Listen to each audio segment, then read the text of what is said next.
ভাই 3টা বার্গার একটা রাইস। পার্সেল নেবেন না এখানে বসে খাবেন ভাই? নিয়ে যাবো ভাই। তাহলে একটু বসেন, আমাদের লোক আছে, ব্যবস্থা করে দিচ্ছে। মামুন ভাই, দোকানের ভিতরে না যায় বাইরে দাঁড়ায় রয়েছেন কে? ভাই 6 মাস ধরে রেস্টুরেন্ট খুলছি, বেচা কিনা হয় না, কাস্টমারই নাই। আবার দেখেন আমার পাশে একটা রেস্টুরেন্ট খুলে রাখছে, ওর ভাই কাস্টমার অনেক আহে, আর আমার দোকানে কাস্টমারই নাই। ওর ভাই কাস্টমার আইব না? ওর তো মিয়া বিজনেস প্ল্যান অনেক ভালো। মানে তাইলে ভাই শুনেন, ভাই আপনার রেস্টুরেন্টের মেনু কার্ডটা তো খুব আজব। প্রথমবার দেখতাছি কোন রেস্টুরেন্টের মেনু কার্ডে 2টা প্রাইস একসাথে লেখা। এখানে 2টা না, প্রাইস একটাই। না ভাই, আপনি একটু দেখেন, এইখানে 2টা প্রাইস লেখা। এই যে হইলো কস্ট প্রাইস আর এটা হইলো সেল প্রাইস। আচ্ছা, মেনু কার্ডটা আমার কাছে দেন, আমি বুঝে বলতেছি। কস্ট প্রাইস হচ্ছে যেটা, সেটা হচ্ছে আমাদের। এই যেমন ধরুন আমাদের স্টাফ খরচ, রেস্টুরেন্ট ভাড়া, আরও আদার্স কিছু খরচ আছে। আর সেল প্রাইস যেটা হচ্ছে, ধরেন একটা বার্গার আমাদের খরচ পড়ে 80 টাকা, আমাদের আপনারা পে করেন 100 টাকা। এখানে আমরা শুধু এতটুকুই বোঝানোর জন্য মেনু কার্ডে উল্লেখ করি যে আমরা আপনাদের কাছ থেকে 20 টাকা মুনাফা নিচ্ছি। এই যে আপনাদের সেল প্রাইসটা 100 টাকা, 20 টাকা আপনাদের মুনাফা।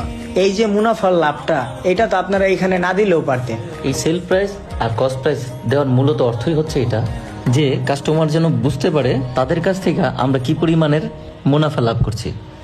এতে আমাদের প্রতি কাস্টমারের বিশ্বাস আর আস্থা থাকে, যাতে তারা বুঝতে পারে আমরা তাদেরকে কোনো প্রকার ধোঁকা দিচ্ছি না।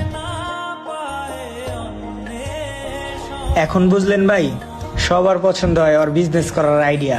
তার জন্য আমি বলি কি ভাই, আপনিও ওর মতোই শুরু করেন। আমি যদি ওর মতো শুরু করি, এটা তো বেমানি হয়ে যাব।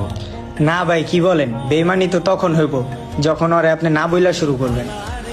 তাইলে কি করো, ওর সাথে কথা বলুন? হ্যাঁ, যা বলেন।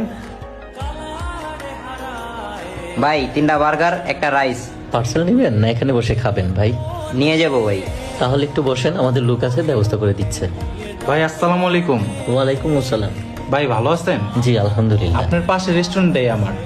আমি আপনাকে চিনতে পেরেছি, বলুন আপনার জন্য কি করতে পারি? ভাই আপনার যে ব্যবসার প্ল্যানটা, আপনি যদি অনুমতি দেন, তাহলে আপনার এই ব্যবসার প্ল্যানটা আমার ব্যবসায় পরিচালনা করতে চাই। আর আরেকটা কথা, আপনি কোনো টেনশন করেন না, আপনি যে আইটেমগুলো বেচেন সেই আইটেমগুলো আমার রেস্টুরেন্টে আমি বেচি না, আপনার ব্যবসা কোনো ক্ষতি হবে না।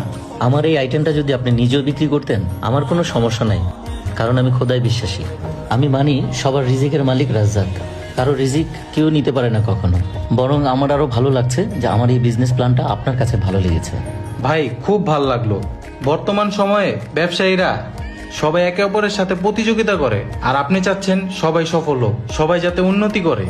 ভাই ধন্যবাদ, আপনার এই বিজনেস আইডিয়াটা আমি আজকের থেকেই শুরু করে দেব। তাহলে ভাই আমরা আসি। আচ্ছা ভাই, আল্লাহ হাফেজ। চল চল, এখনই মেনু সেট করতে হইব।